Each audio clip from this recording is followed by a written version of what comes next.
Welcome to FMH InsureCast, a podcast created by Farmers Mutual Hail designed to deliver expertise and insights from trusted FMH team members and industry experts. Each new episode will dive into new products, industry updates, and innovative solutions. Let's get to today's topic. Hello, everyone. Welcome to this very special episode of FMH InsureCast. I'm Dave DeCap. It's November, and we're heading to the holidays, which is a great time to think about all the crops that the crop insurance program protects, of course, and that we're able to enjoy as a big part of our celebrations as we enter into the holidays this time of year. You might remember our episode about cranberries last year. It was about a year ago this time, actually. And this year we're covering an important crop and a major staple, which is grown mainly in the North Country in the U.S. I think we'll get to this with our guests, but I think it's about from Idaho over to Michigan. I think is where this crop is. You can mainly find it in the crop, of course, is sugar beets. Today we're fortunate to have two guests on which we can rely to give us all the insight into this unique crop. And coincidentally, they both work also for FMH. So our first guest is Sara Ahrenholz. Sara is a field claims supervisor out of Minnesota, and Andrew Sather is a sales manager out of the Fargo-Moorhead area. But let's bring them on now and let them tell you a little bit about themselves. Hey, guys, how you doing? Good. Thanks for having us. All right, Sara. Let's start with you. Can you tell us a little bit about yourself, about what you do at FMH, but also as a farmer? Sure. So as you mentioned, Dave, my role in FMH, I'm a field claims supervisor in West Central Minnesota.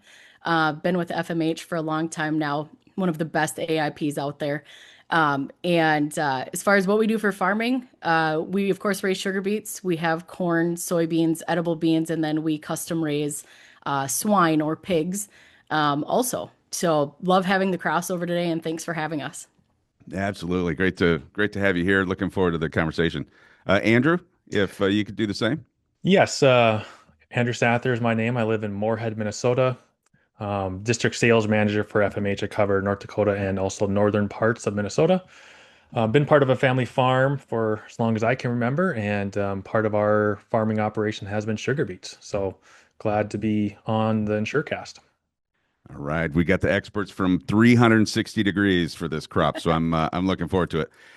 We'll get into the crop insurance side a little later, because obviously our audience, I personally, I think it's very interesting in how crop insurance works with sugar beets. But if we can just start with some general sugar beet info, maybe Andrew, I'll pick on you first. Tell us some things that we might not otherwise know, the general public across the U.S. about sugar beets. Yeah, just a couple quick hitters on sugar beets here. One thing, if you're buying sugar from a grocery store, right? Unless that package of sugar specifically says cane sugar, that sugar product was refined from a sugar beet. So that's one thing that right up front, just to let people know that unless you see cane sugar written somewhere on that package, it is a sugar beet product that you are buying. That will be news, I think, for most of our audience, because it certainly was news to me when we talked about that before. Yeah. Yeah, and one of my big things with beets that I found absolutely amazing is just the size of the sugar beet seed. It's actually very small. It's about the size of a mustard seed when you break it down, and what goes in the planter. So you think of like the lead tip of a pencil. That's really close, and that's how small those seeds are going in the ground. So a lot of people don't realize that you have a one box and it plants hundreds of acres, right? So kind of neat. Not something you expect for what that little seed actually grows into, the size of what a beet can be. So kind of a neat fact. And you don't plant those seeds as deep as maybe most people would think that you plant like a corn or a soybean seed. Is that correct? Right. So we plant sugar beets about half an inch deep, which is why when those little seedlings emerge, wind is such an issue for sugar beet growers. Oh, gotcha. Okay. So yeah, let's get into, and then we can throw some other fun facts, because I'm sure there's quite a bit folks that might be listening and don't know about the crop itself, but maybe we'll get to some of those things as we go through kind of the life cycle. So let's talk about planting. So when do you typically plant? What what kind of goes into it, types of equipment you use, that type of thing. And that's for either of you or both of you. Well, I'll start on this one. Sugar beets are planted early, typically before other row crops. They are very resilient to cold temperatures. It takes a really hard freeze to damage a young sugar beet plant. Planting early also means you can maximize your growing season, because sugar beets, unlike other crops that mature and die off at the end of the year, sugar beets are still growing all year round. So when everything else is being harvested in the fall months, sugar beets are still growing. They're still adding tons. They're still adding sugar. So that adds another benefit of planting early to lengthen out that growing season. Gotcha. And I'm interested in getting the harvest, but let's take it as it goes, because there's a ton of harvest questions that I have. So Sara, what about you mentioned wind? What are some of the other things, maybe conditions that you're worried about during planting season Um, or right after to they get planted? Sure. So sugar beets, we kind of always refer to as a princess crop. They don't like to get wet feet, kind of like a dry bean too. But beets do not do well typically with disease. Disease pressure has been one of the big things industry wide that causes a lot of problems. So wind early, uh, wet weather throughout the season with disease, and when you get to the end of the year, everything's pretty much made. It's just kind of during the growing season that's where that full coverage crop insurance policy really comes into play. So, Gotcha. Okay. So anything interesting about growing equipment? Is typical equipment planter tractor pulling behind, or because I know harvest is significantly different. Yeah, planting time really no different than planting corn, for example. You can use your same planter, same equipment throughout the season, same sprayer, all those different types of things. At the harvest side of things, which I'm sure we'll talk about here after a little while, you do have special equipment for that.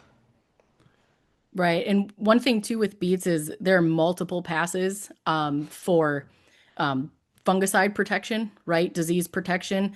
Corn, soybeans, you can get by with one or two in a year. Beets will typically have, I would say, 6 to 8 applications. Andrew, you think that's fair? Yeah, I think that's fair depending on the year and the weather conditions and other market conditions, certainly. Four to six, 4 to 8, somewhere in that range is very common. Mhm.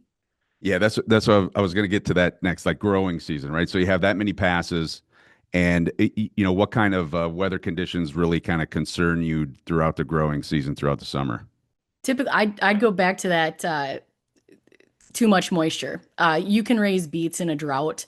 In the areas that raise beets, it is too much moisture that really can plague a beet crop. Agree, Andrew? Yeah, definitely agree. The wet weather, excess moisture, um, just like other things, right? It's a a way for disease to naturally set in, right? And Sarah talked about disease and fungicide practices. Definitely the biggest culprit of that is something called Cercospora. Cercospora is a disease that affects the leaves of your sugar beets. Without any healthy leaves, your sugar beets don't produce as much sugar. You're limited in the amount of sugar that the beet itself will produce. So you want to protect those leaves, which requires all the additional fungicide practices that Sarah just mentioned a little while ago. Gotcha. So, yeah, I'm going to be backing up a little bit, but as far as or another area I should say that is very fascinating is contracting at the beginning of the year. So can you guys take me through like contracting to a processing plant, how that works, when it's locked in, things that you're considering when you actually sign that agreement? Yeah, first off, not everyone can just pick up and decide that I'm going to start planting sugar beets next year. You need to be part of a co-op processing plant to be able to plant sugar beets. So that starts with either owning or renting shares of that company that you want to be a part of. Once that's happening, the co-op will give you a planting tolerance based off of the amount of shares that you either own or you have access to. And that is the numbers that are going on your contracted acres, which we are going to utilize on your acreage reports for crop insurance. Right. I think it's important to note that the beet industry is really small. There are a limited number of co-ops out there, and not all co-ops function the same. Some co-ops allow investors to buy shares Other co-ops do not. So that can really fluctuate the value of a share depending on what the sugar market is doing. But like Andrew said, there are planting tolerances, and typically like one share equals 1 acre, and then the tolerance backs up or moves forward from there. Gotcha. So then at the and this is just truly out of the blue, and maybe it doesn't apply, but as far as does that enter into the planting decisions? I don't know how many varieties there might be that you would choose to plant, but is all that kind of locked in the contract, or are you making those decisions based on what you're expected to perform as part of the contract? Yeah, our contract is set, I believe, in March for our co-op. And those acres, you have to know by then, before planting. The co-op needs to do their planting, right? There are water restrictions through processing plants, so they need most processors want to max out tons when they go through. So back that up. How do we get that right? We get acres planted, expected tons, expected sugar percentage gives us our tons through the plant. But the expectation is by March, I believe, or beginning of April, somewhere in that early springtime for us. Gotcha. And would that vary significantly? Like I said, it's kind of a small world, but I know a significant amount of geography is involved in growing sugar beets. Like I said, from like Idaho to Michigan, and I'm not sure if how far into Michigan or how much Michigan actually grows. But would those decisions vary significantly, or is it, given that it's a small world, is it kind of similar across the board as far as you're aware? I think, every region, every processor maybe has different nuances and different strategies involved. Sara mentioned some might be looking for a high tonnage. Others may be looking for higher quality, less tonnage, but higher quality sugar. So there's certainly probably some variances from region to region. Gotcha.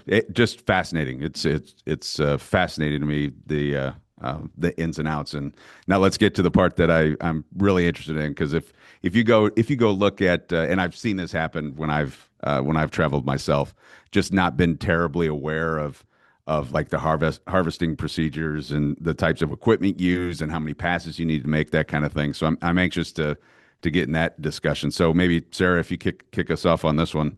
Tell us a little bit about how sugar beets are harvested. Sure. So there are a lot of passes, requires a lot of equipment, requires a lot of trucks. When you think like a normal APH might be 30 tons, that's 30 tons of product coming off of an acre. So that going onto trucks. So the first pass is going to be with your topper or defoliator. So it's a piece of equipment behind the tractor that has flaps that take the leaves off, and then a scalper comes behind that, shaves that top off, that growing point on the beet. And then after that, you've got a lifter that comes and pops those beets out of the ground into the lifter, goes through. Hopefully, a lot of that dirt comes off, so we don't get docked for that when we get to the processor, and then out the top of the auger and into the truck. So, Andrew, what else? Yeah, I just want to emphasize, you mentioned just a lot of trucks, right? Um, Sugar beet harvest, once it is up and running, which the main campaign for sugar beets typically starts October 1st, it's a very slow harvest. And for that reason, it's common for sugar beet producers to operate 24/7 for the timeline that they're allowed to go. Hmm. Sugar beet harvest can be very picky, right? Because of how beets need to be stored outside, they have to be harvested at ideal weather conditions, not too hot, not too cold. So you get a lot of shutdowns during harvest. It's a naturally long harvest to begin with. So that is part of the reason, like I said, where you are operating 24/7, a lot of times during that harvest season. And in situations, you're harvesting maybe 10 acres per hour, sometimes a lot less than that, depending on your farm logistics and your proximity to your piling station and all those other types of factors. Yeah, that's the part that's fascinating. The number of passes that come through, the exactness with which everything's set, like Sara was talking about, where you cut the tops off and then you come through. I think is it discs that raise the beets up so that they can be grabbed, and and pulled out, and the dirt can be removed. Because when you see the looks like it goes through carousel, and then Yeah. that's to get the dirt off, right, to get it into the truck, and it's just fascinating. So you mentioned the piling center. So how far are those typically from the farm? I mean, are there a number of these? Do you have to get them all the way to the processing plant? How does that part work? Yeah, there's certainly a number of them. I mean, it can vary in distance depending on where your farm is, right? Right. But it's common. You could have a 8, 10, 15 mile one-way trip to your piling station to deliver your sugar beets. Yeah, that's interesting because of all the transition that's involved in the crop there.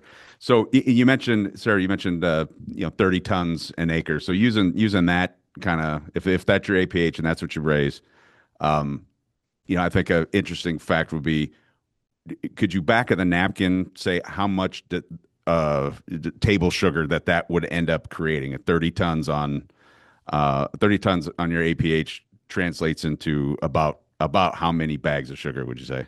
Ooh, that's a great question. I've never actually run it back like that. So it just depends on your sugar percentage, right? So Yeah. a normal sugar percentage, Andrew's area is higher than my area in a normal year. So if you just take let's just say a 15 and a half or 16% sugar, just take that 30 tons, right? 30 times 2,000 times that percent is going to give you the pounds of sugar that actually come off that acre, that 1 acre. One Yeah. acre. So it's incredible, actually. And that's where I was getting at. Is like, okay, so 30 tons of crop comes off an acre, and how much would that turn into? Easy math, like you just said. I mean, you have to back into the actual number depending on the percentage, but it's mind blowing how much sugar that 1 acre can potentially produce. And then, table sugar is easy to think of. You buy them in bags at the grocery store and all that good stuff. But so where do these, I mean, some of the big providers, so the processing plant has contracts with different restaurants and different areas. Can you talk a little bit about some of that? You'll have contracts with like Subway or Hershey's or all those end users that, the United States consumer uses. That's where sugar's contracted through. And like Andrew mentioned earlier, there's two forms of sugar. There's sugar from beets, and then there's cane sugar. So it's truly one or the other. But that's typically your processors have contracts with their customers, and then we deliver on those. Yeah. And then as from the field to can you talk a little bit about piles? That's one of the things that everybody, particularly people who are driving through that area of the country, see. And like, what is that on the side of the road, next to the building? You see these giant tarps over top of them and everything. Can you talk about how, it gets to the pile, how long they need to be there before, and they can sit there through winter, right? And then when they're actually pulled out of there? Yeah, so once the farmer delivers their beets to that piling station, the beets will sit there outdoors, right? Most often outdoors, until the factory needs them. The factory will come and pick them up and then deliver them to the factory where they are then processed into sugar. It can take up until the following May, June, July at sometimes, depending on how big the crop is, how fast they can process it, how long those piles sit out in the open. Gotcha. That's it just really unique and pretty cool. So anything else on that, Sarah? I want to get into the crop insurance side now that we've kind of talked through the entire process. Yeah, no, I think Andrew nailed it. You get those people that do drive by and it's like, what is this big quarter mile long runway and what is on it, right? And it's fun when you get to when we cool down, right? We want those beets to cool down so they store over the winter and you see the steam rolling off the piles, right? Because all that product is just cooling off. So and Andrew nailed it. That's the timeline. A shorter crop's going to take less time to process through. A longer crop, you're going to get out into May or June. But we want those beets, off there. The warmer it gets, the more those beets spoil and the more waste we have, right? Which takes away from profitability. So Sarah, talk to me a little bit about the processing process itself, right? So once you get it into the piles that you see on the side of the road, what happens from there? Right. So So those piles will eventually get picked up by trucks again, right? So essentially, these beets are touched multiple times, and they'll go from the piler to the processor, and from the processor, they go into the plant. And if I remember right from a tour we did a couple years ago, the beets go in, kind of get chopped up or mulched up, if you will, and then they go through a bunch of there's like a cleaning station kind of where water goes in them, right? And they go through, takes more of the dirt off, and then it's heated. But Andrew, maybe you've got a little bit more in depth with that. I know you've done multiple tours. Yeah, so once the beets are in piles, the processor picks them up and then delivers them to the sugar beet factory. Once they are there, they're washed and filtered to remove any additional dirt and debris off of them. Then they are sliced into thin little strips. These strips enter into a big, tall diffusing station where they're heated with hot water and then extracting out raw sugar juice out of that. Once that juice is extracted, it gets purified and then carbonized and then evaporated until crystal sugars start to form. The sugars are filtered and screened for size, and then they're placed into bags where they can then be shipped to their final destination. This whole process of raw sugar beet into refined sugar can take less than 24 hours, depending on the factory and the setup and all those other types of factors. So now that's a very simple explanation of the sugar process, and there's a lot more that goes into it, but that is the general process involved. Is 24 hours typical, would you say? Or is it kind of on about the shortest end it could go, as quick as it could go?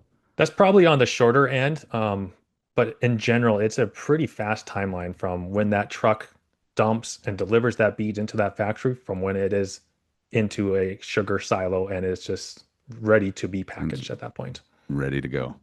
Interesting. Yeah. Very interesting. Just talk a little bit, if you guys both, and you guys can both, maybe we'll start with Andrew on this one. So there's not a revenue product, right? So it's APH. So talk to me a little bit about, how a grower and an agent would have a conversation about what their crop insurance looks like for the year. Well, just first off, sugar beets are a very expensive crop to grow. They're very high risk, high reward. It's common to see expenses of $1,500 an acre or higher just to grow sugar beets. So there's a lot of money on the line, which is why crop insurance is such a valuable piece of that puzzle related to sugar beets. Just in the last couple of years, we had an enterprise unit expansion for sugar beets, which did help control some of your insurance premiums, with the caveat being of what the added risks that come with enterprise units also pertain, right? But to your point, Dave, what's really missing, what's really lacking with crop insurance and sugar beets is the ability to have a revenue policy. And 2025 is a great example of that. Many processors in 2025 have had their payments released, and they are 40 to 50% lower than what they were in 2024. And some processors even higher than that. So having a revenue component to crop insurance would greatly benefit sugar beet farmers and then provide them with the same peace of mind that revenue protection gives other crops. Yeah, Andrew nailed it. I mean, number one, hands down, revenue protection like we have on corn, beans, dry beans, like other crops, right? It'd be really great to have a top end coverage, right? There is ECO on beets, which is helpful on a county-wide, a county plan level. Having like our product, like an ECO plus, would be advantageous. But Andrew nailed it, where 2025 is actually quite a devastating year for a lot of beet growers. Majority of us came in with this year with a fairly break-even number to making some profit. And you will have catastrophic losses from revenue, just with the supply and demand that we have, and how those WASDE reports have come out. It would not surprise me to see growers losing $1,200 an acre, Dave, and that's real numbers. This is a real rural impact for our growers, and a revenue product no doubt would be expensive. As Andrew mentioned, beets are expensive to grow. But it would certainly help, and just having the option, right? Let a producer choose where they want to put their risk is huge, but when we're not covered, that's hard. Now we've got to make that up, and that will take years for some growers to recover from this year with the price drop. So Yeah, I can imagine $1,200 an acre just right there with no revenue protection to support that would be devastating. right. So that maybe goes into, I've got some other questions about the crop insurance, but while we're on that, so is the industry associations, one, how is that organized? Is it just by processing plan, or is there some overarching association? And after you talk about that, like, are there some folks asking, any people in crop insurance for maybe to develop a revenue policy, or where do those items sit right now? Sure. So you have the American Sugar Grower Association, right, which is kind of your nationwide. Hmm. And then your individual processors, no doubt, have people in connection with your legislator and those people in power. And I would say after this year, you're going to be hearing a lot more ask from people for a revenue product. So what do you think, Andrew? No, Yeah, that definitely definitely. makes I sense. think given the circumstances that you laid out and definitely the pain that a lot of producers are feeling, there's going to be an enhanced push, definitely among lobbyists to make a push for some enhancements on sugar beets. So that begs another question of, okay, so the OB3, or One Big Beautiful Bill Act on July 4th, there was some, obviously we've talked a lot, and the industry is well aware of a lot of the changes. What kind of impacts from OBBB kind of impact sugar beet growers, or is there that many? I mean, ECO is one certainly, but are there others? Well, OB3, it will help with sugar beet producers in 2026. Just like other crops, sugar beets will benefit from the increased subsidies that insureds will receive on their underlying multi-peril crop insurance policies. And then, as you mentioned, Dave, area plans such as SCO and ECO, those also can be part of sugar beets. You can add those to your sugar beet policies. So the increased subsidies on those plans are things that benefits producers as well, shall they elect to take them in 2026. Yeah, yeah, depending on. And are you seeing a lot of conversation with agents and growers about area plans like ECO and SCO for the upcoming years, or maybe we're just starting those conversations? Yeah, just really starting those conversations, but definitely it is going to be a valid risk management strategy in 2026, and definitely warranted given the additional subsidies that the government is putting into those policies for 2026. Yeah, gotcha. Sarah, anything to add on to that one? I think Andrew pretty much nailed it. It's just that top end coverage for guys to protect those shallow losses. So Yeah, and especially on a county basis, which when when the prices go down the way you're saying without a revenue product, they're still growing their APH. In some cases, these wouldn't necessarily meet that need that you're describing that people have faced in 2025. So I can certainly understand how that conversation will continue and maybe even ramp up over the next year. Anything else is related to the industry or crop insurance that you think the folks either viewing or listening might want to learn a little bit more about? Well, with sugar beets, and kind of going back to harvest a little bit, harvest is kind of broken up into two different phases. You have your early harvest or pre-pile harvest, and then you have your main harvest, the stockpile harvest. There are some crop insurance considerations that you can work with related to acres that you are harvesting early, prior to October 1st. That is an option you can put onto your policy that does help improve your reported yields given the amount of acres that you are harvesting early. we see that early harvest factor kind of ebbs and flows which years they take it, which years producers don't. So one thing too about beets is that we talked earlier about it's a co-op based crop, and so you can have a great yield, and if the co-op doesn't have a great year, that can absolutely impact your payment, right? So it's not like corn or beans where you bring it in and you can request from your grain merchandiser to get a check in the next day or two, right? And you get paid. There's a set structure to how we get paid. And there are times where if things aren't lining up on the co-op financials, we may have a whole payment that gets held back. Mm, And a lot of times that last payment or two is your profit. So something very different than raising corn or bean or wheat.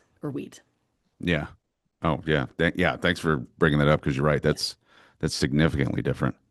Okay, so now the fun part. We talked about how where we're recording this, just prior to the holidays in 2025. Yeah, obviously sugar makes its way into multiple foods, and we talked about some of those. But let's talk about some of the best ones, desserts. So, what are some of your favorite desserts that you guys are getting ready to enjoy here come the holidays? I'm a big fan of pumpkin, so I like pumpkin pie or pumpkin bars, Dave. That would be my go-to. Yeah, nice. Andrew, pumpkin fan? I'm not a pumpkin fan. If I were to choose a pie, it would definitely be apple. That would be my choice for pies. Christmas time, definitely Christmas cookies. There's many different types and different flavors. Those are always a popular hit with me. And then going back to my Norwegian heritage, my kroomkake is always one of my favorite holiday desserts. All right. Well, you can't leave it there. Tell us what that is. Um, I would compare it to a very thinly, very thin sliced pancake, basically. Sugary batter that's rolled up and crunchy. Oh, gotcha. Okay. Hey, what's it called again? Kroomkake. Kroom kaka. Gotcha. Okay. Well, to round out the pie discussion, I'm cherry. Cherry's my favorite. Although I love pumpkin and I also love apple. So I guess if it's a pie that's in front of me, it's good with me. It's down. It's down. That's right. I'm not going to turn that down by any means. All right. Well, I think we've kind of taken it from field to fork, so to speak, soup to nuts, all the way from the beginning to the end of the process. So, unless you guys have anything more to add as far as interesting facts we might want to hear about sugar beets. Yeah, just a couple Oh quick yeah, hitters please. here. Um, once sugar is refined, it is over 99.9% pure, which makes white sugar one of the highest quality refined products that you will see at a grocery store. Now, it's not a whole food, right? So you can't compare it to fruits or vegetables or anything like that. But anything that's refined or processed, sugar is among the top as far as quality and purity. Hmm. So that's one little quick hitter for you. Another one, brown sugar. Brown sugar is simply just white sugar that has molasses mixed in with it, which is why it kind of has that sticky feel, kind of that tackiness to it. That's all it is. It's just white sugar mixed in with what molasses is. And where does that molasses come from?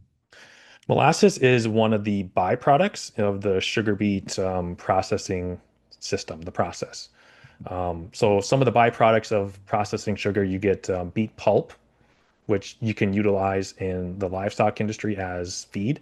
And then the second major byproduct of the processing is molasses, which is another product that you can use in the livestock industry and also in the food industry as well. Gotcha. Very interesting. Nothing going to waste, which is One one go last ahead. little Yeah. quick little nugget for you. If you break sugar down to a molecular level or chemistry level, right? Sugar is sugar, whether it's coming from beets, whether it's coming from cane, it's the exact same molecular compound. So it's the identical structure once you break it down, no matter what that sugar source is, whether it's beets or whether it's cane. So in other words, if there was a blind taste test and you had cane sugar here and you had beet sugar here, it would be nearly impossible for someone to tell.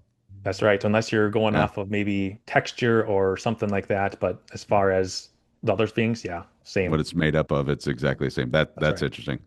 And Which so does which that? Oh, go ahead, Sarah. yeah, which begs the let's go to like the mom side of it, right? In grocery shopping, when you're in the store, no matter what brand is on the bag, it's the exact same sugar, guys. It's Yeah. it's the same thing. It's a different label slapped on it.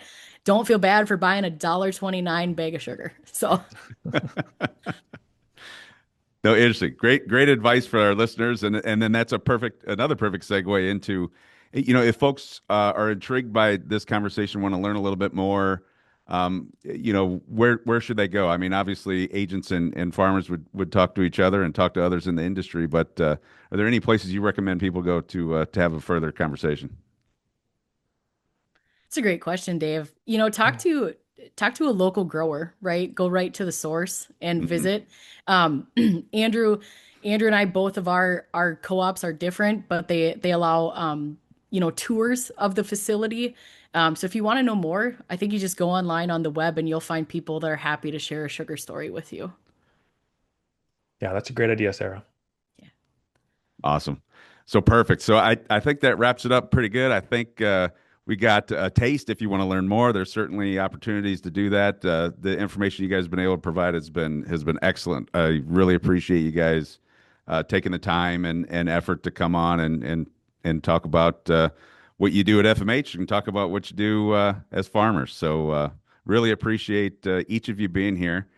And with that, let me just close by saying, if everyone who's listening and watching enjoyed this episode, please, you can like and subscribe to each of those platforms. YouTube, obviously, there's video, and so we're excited to be able to come at you that way. And just want to thank everybody for listening. Thank you guys again for coming on, and stay tuned for the next FMH InsureCast. Thanks, everybody. Hey, thanks, Dave. Thank you. Thanks, you guys.